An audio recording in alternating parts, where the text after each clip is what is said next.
Leitura da evocação do Senhor Samson, que se encontra no capítulo 2, Espíritos Felizes, da segunda parte do livro O Céu e o Inferno, de Allan Kardec. Com que aspecto os espíritos se apresentaram ao Senhor? Com forma humana? Sim, meu caro amigo, os espíritos nos ensinaram que conservam no outro mundo a forma transitória que tiveram na Terra, e é verdade. Mas que diferença existe entre a máquina disforme, que se arrasta penosamente pelo cumprimento das provas, e a fluidez maravilhosa do corpo dos espíritos? A feiura não existe mais, porque os traços perderam a dureza de expressão, característica da aparência da raça humana. Deus beatificou esses corpos graciosos que se movem com elegância. A linguagem tem entonações intraduzíveis para vocês e o olhar tem a profundidade de uma estrela. Esforcem-se pelo pensamento para imaginar o que Deus, o arquiteto dos arquitetos, pode fazer em sua onipotência e terão uma vaga ideia sobre a forma dos espíritos. E o Senhor, como se vê? Percebe-se em uma forma limitada, circunscrita, embora fluídica? O Senhor sente que tem uma cabeça, um tronco, braços, pernas?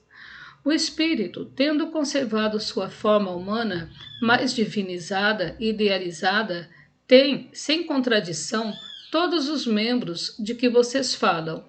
Eu sinto perfeitamente as pernas, os dedos. Podemos, por nossa vontade, aparecer a vocês ou apertar-lhes as mãos. Estou perto de vocês e apertei as mãos de todos os meus amigos, sem que percebessem.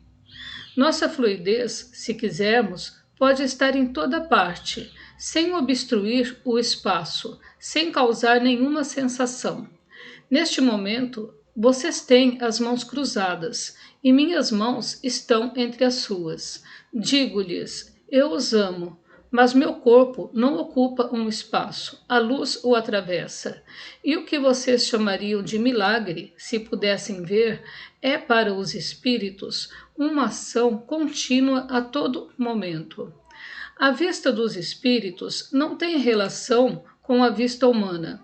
O mesmo ocorre com o corpo, que não tem uma aparência real, porque tudo mudou, na forma e na personalidade. O espírito, repito, tem uma perspicácia divina, que se estende sobre tudo, já que pode até mesmo adivinhar seus pensamentos. Assim, pode assumir a melhor forma da qual vocês se lembram. Na realidade, o espírito superior, que terminou suas provas, prefere a forma que o conduziu para perto de Deus. Os espíritos não têm sexo, entretanto, como há pouco tempo ainda o Senhor estava em casa, no novo estado o Senhor tende a uma natureza mais masculina que feminina? Acontece o mesmo a um espírito que deixou seu corpo há muito tempo? Não tendemos a ser de natureza masculina ou feminina. Os espíritos não se reproduzem. Deus os criou conforme sua vontade. E se, por uma visão maravilhosa, quis que os espíritos se encarnassem na Terra, acrescentou a reprodução das espécies por intermédio do macho e da fêmea. Mas vocês pressentem isso. Sem que seja necessária qualquer explicação, os espíritos não podem ter sexo. Sempre se disse que os espíritos não têm sexo. Os sexos são necessários apenas para a reprodução dos corpos. Como os espíritos não se reproduzem, o sexo lhes seria inútil. Nossa pergunta não tinha o objetivo de constatar esse fato. Mas, pela morte recente do Senhor Samson, queríamos saber se lhe restava uma impressão de seu estado terreno. Os espíritos purificados têm plena consciência de sua natureza, mas entre os espíritos inferiores, não desmaterializados, há muitos ainda que acreditam ser como eram na Terra e conservam as mesmas paixões e os mesmos desejos. Acreditam ainda que são homens ou mulheres, e é por isso que alguns dizem que os espíritos têm sexo. É assim que se originam algumas contradições, pelo estado mais ou menos avançado dos espíritos que se comunicam. O erro não é dos espíritos, mas daqueles que lhes fazem as perguntas e não se dão ao trabalho de aprofundar as questões. Como o Senhor vê a sessão? Com sua nova visão, a vê da mesma forma que quando vivia? As pessoas têm a mesma aparência? Tudo é tão claro e tão nítido?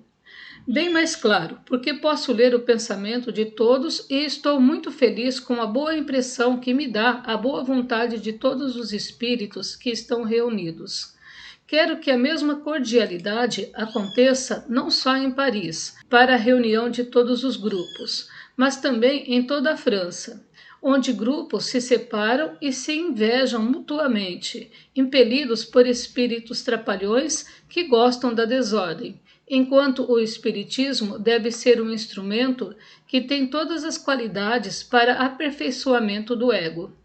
O Senhor diz que lê nossos pensamentos. Poderia nos explicar como se processa essa transmissão de pensamento? Não é fácil. Para explicar a vocês este prodígio singular da visão dos espíritos, seria necessário abrir-lhes todo um arsenal de novos agentes, e vocês saberiam tanto quanto nós, o que não é possível porque suas faculdades são limitadas pela matéria. Paciência, tornem-se bons e chegarão a esse entendimento. Atualmente, você só tem o que Deus permite, mas com a esperança de progredir continuamente. Mais tarde, vocês serão como nós. Tratem então de estar bem ao morrer, para saberem bastante. O desejo de saber, que estimula o homem que pensa, os guiará com tranquilidade até a morte, guardando para vocês a satisfação de todas as curiosidades passadas, presentes e futuras. Enquanto esperam, eu lhes direi, para responder mais ou menos à pergunta.